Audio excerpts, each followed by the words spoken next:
Assalamualaikum warahmatullahi wabarakatuh. Perkenalkan, nama saya Aulia Rahmania, Prodi Manajemen, Fakultas Ekonomi, Institut Lamadu Keleng Ilmu Hukum dan Ilmu Ekonomi. Jadi, di sini saya akan membawakan materi yang berjudul pengambilan keputusan untuk memenuhi tugas mata kuliah pengantar manajemen. Dosen yaitu Adi Purnama Eskom MPD. Baik, yang saya akan bahas yaitu 1. Apa pengertian pengambilan keputusan? 2. Apa saja makna pengambilan keputusan? 3. Apa tujuan pengambilan keputusan? 4. Apa saja faktor-faktor yang mempengaruhi pengambilan keputusan? Dan yang terakhir atau yang kelima yaitu apa saja aspek-aspek pengambilan keputusan.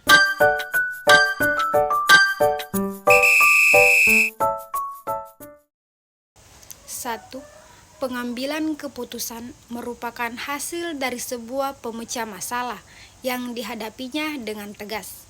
Hal ini berhubungan dengan jawaban dari pertanyaan-pertanyaan mengenai lalu, bagaimana ini, dan apa yang harus dilakukan, dan seterusnya. Namun, yang mengenai unsur-unsur perencanaan, dikatakan juga bahwa keputusan itu sebenarnya merupakan hasil dari pemikiran yang berupa pemilihan satu, di antaranya beberapa alternatif yang sebenarnya dapat digunakan untuk memecahkan masalah yang dihadapi. Berikut ini salah satu pengertian pengambilan keputusan menurut beberapa ahli. Prof. Dr. Prajudi Atmosurjo, SH. Keputusan merupakan suatu pengakhiran yang berawal dari proses pemikiran tentang suatu masalah untuk menjawab suatu pertanyaan yang harus diperbuat, misalnya seperti apa yang harus dilakukan untuk mengatasi masalah tersebut. Haruslah menjatuhkan sebuah pilihan pada suatu alternatif. 2. Apa makna pengambilan keputusan? Pengambilan keputusan merupakan proses pemilihan alternatif tindakan untuk mencapai tujuan atau sasaran tertentu. Setiap keputusan hendaknya diusahakan agar pelaksanaannya jangan sampai menggunakan kekerasan.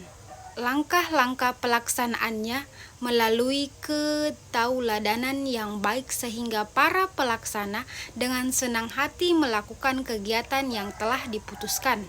Pengambilan keputusan dilakukan dengan pendekatan sistematis terhadap permasalahan melalui proses pengumpulan data menjadi informasi serta ditambah dengan faktor-faktor yang perlu dipertimbangkan. Dengan pengambilan keputusan, berikut ini beberapa pengertian pengambilan keputusan menurut beberapa ahli. 1. Tuban DKK. Pengambilan keputusan adalah proses memilih tindakan, di antaranya berbagai alternatif untuk mencapai suatu tujuan atau beberapa tujuan. 2. George R. Terry. Pengambilan keputusan merupakan pemilihan alternatif perilaku tertentu dari dua atau beberapa alternatif lain-lainnya. 3. James A.F. Stork. Pengambilan keputusan merupakan proses yang dipakai untuk memilih suatu tindakan sebagai cara mengatasi masalah. 4. Harlow. Pengambilan keputusan menurutnya adalah pemilihan di antara alternatif tentang suatu cara bertindak, yakni inti dari perencanaan.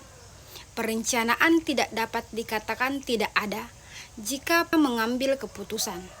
Suatu sumber yang bisa dipercayai, petunjuk atau reputasi yang telah dirancang. 3. Tujuan pengambilan keputusan. Setiap individu dan organisasi tidak menginginkan masalah mempersulit langkah suatu mereka. Oleh sebab itu, tujuan pengambilan keputusan menjadi hal yang cukup menarik untuk dipelajari di dunia entrepreneur ataupun pebisnis. Bahkan di kalangan pekerja kantoran pun tertarik mempelajari ilmu kepemimpinan dalam menghadapi permasalahan yang terjadi. Banyak pelatihan kepemimpinan dilakukan dengan tujuan agar mereka tidak jatuh menjalankan usaha dan karir mereka. Berdasarkan sifatnya, tujuan pengambilan keputusan dibagi sebagai berikut. 1. Tujuan bersifat tunggal.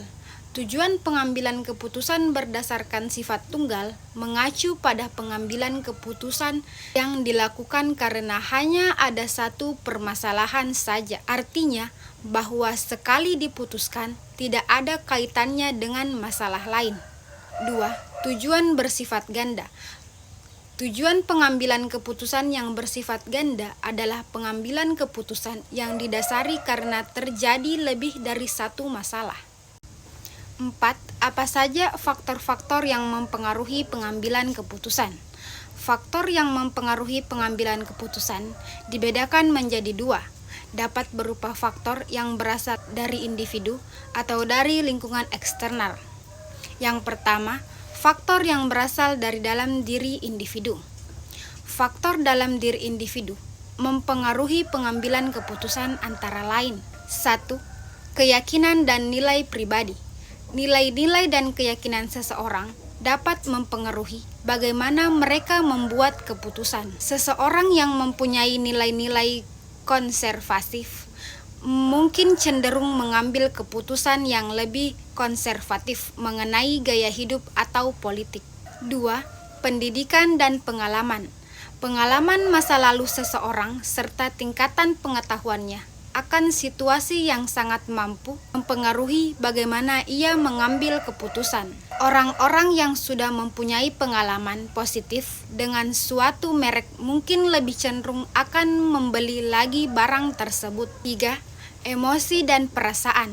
Keadaan emosional dan suasana hati bisa mempengaruhi pemikiran dan penilaian seseorang ketika mengambil keputusan. Orang yang sedang marah mungkin mengambil keputusan yang impulsif atau keputusan yang tidak akan ia ambil ketika berada dalam suasana hati yang tenang.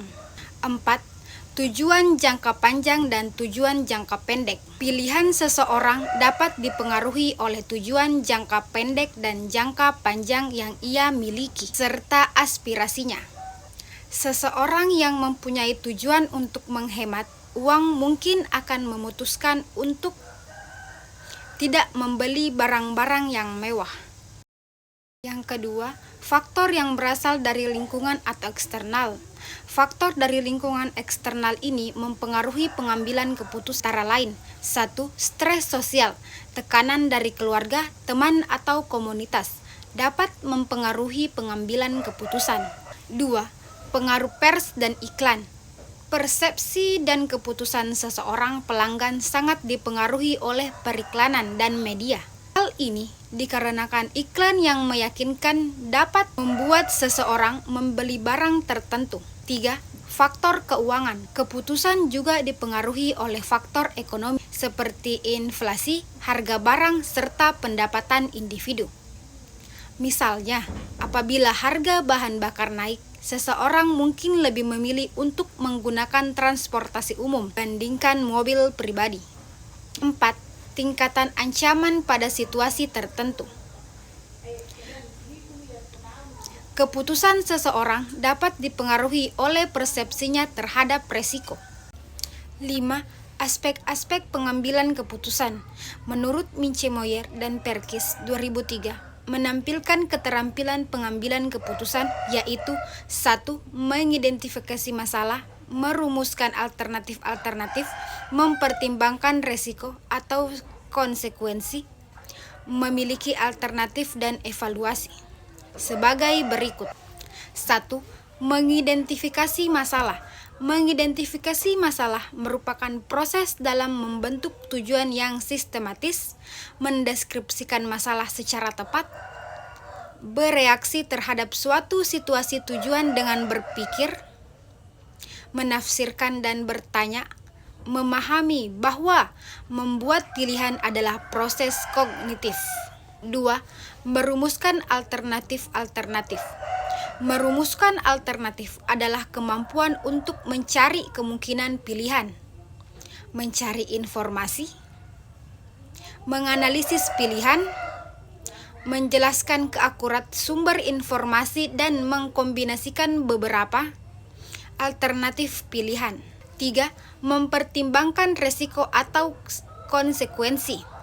Pada tahapan ini, penting untuk menjelaskan keuntungan dan kelebihan dari konsekuensi dari keputusan yang akan diambil, memodifikasi pilihan apakah pilihan tersebut kurang menguntungkan namun layak untuk dipilih, memeriksa kesesuaian pilihan dengan tujuan dan nilai-nilai serta mengembangkan kriteria untuk mendiskusikan solusi yang mungkin ada. 4. Memilih alternatif. Memilih alternatif adalah tahap-tahap dalam membuat pilihan dari alternatif yang terdaftar, merencanakan pelaksanaan keputusan, dan menyatakan komitmen untuk alternatif yang dipilih. 5. Evaluasi. Evaluasi merupakan tahap terakhir dari pengambilan keputusan, yaitu mengamati dan menginterpretasi hasil, menyatakan kesesuaian pilihan dengan kriteria, serta menilai kembali keputusan yang dibuat. Aspek-aspek ketika terjadinya pengambilan keputusan menurut Herbert Asimon 2006. A. Intelijen penyelidikan, yaitu pencarian kondisi yang memerlukan keputusan. B. Desain atau rancangan, yaitu dengan pengembangan dan analisis terhadap berbagai kemungkinan tindakan. C. Choice pemilihan, yang berkenan dengan pemilihan tindakan yang sesungguhnya. Selain itu, Darmawan 2004 menambahkan bahwa aspek dalam pengambilan keputusan untuk menyelesaikan masalah adalah sebagai berikut. 1. Mengidentifikasi dan isolasi masalah utama. 2. Penentuan alternatif solusi dan tindakan yang sesuai dan memungkinkan. 3. Penggunaan metode penentuan masalah yang solusi dan tepat.